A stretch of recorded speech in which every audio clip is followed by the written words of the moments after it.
Hi everybody, we're going to be talking about how to properly add users to your course.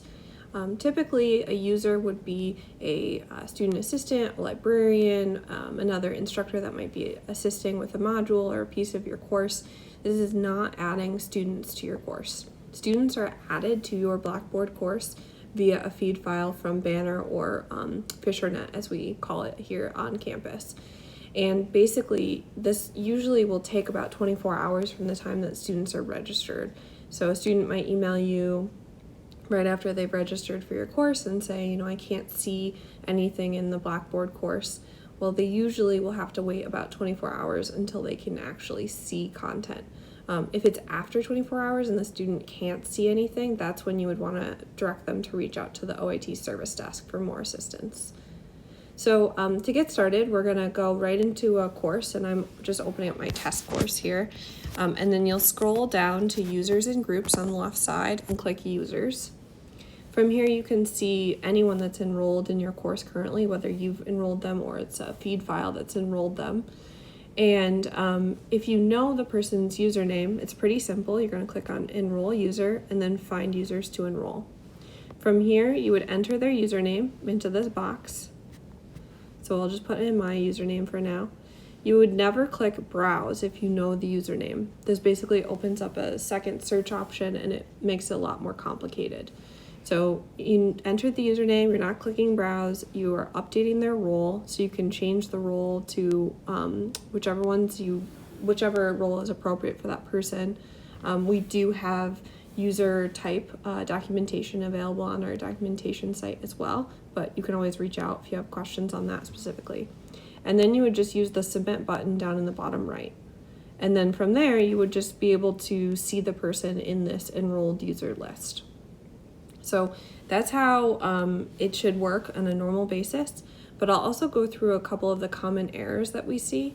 So sometimes people will think that going to the search bar here will actually work in terms of adding a user. This is just for searching.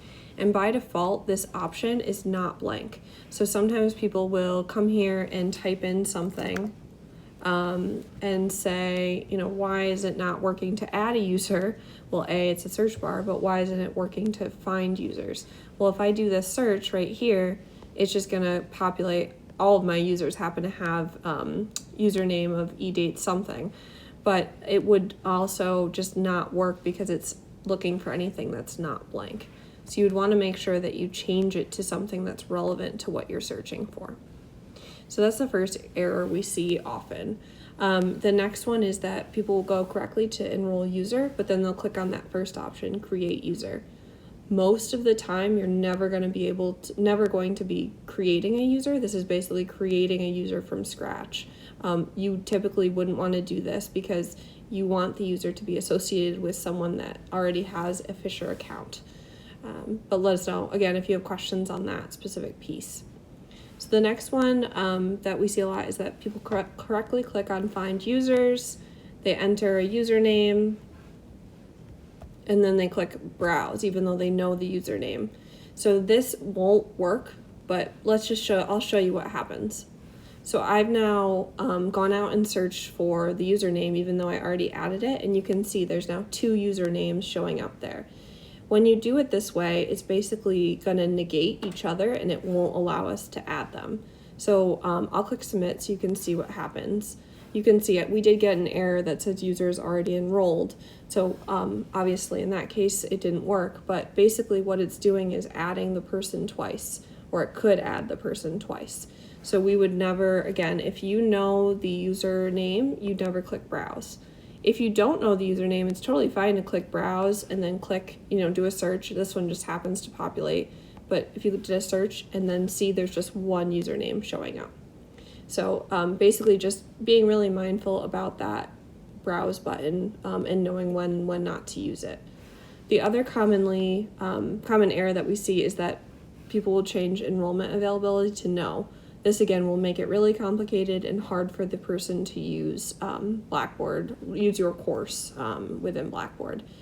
Then the last common errors that we see is that people will often enter either a first name or they might enter a last name or maybe they might enter even the full email address of the person they're trying to add. Again, this specific search parameter for username is looking for just username.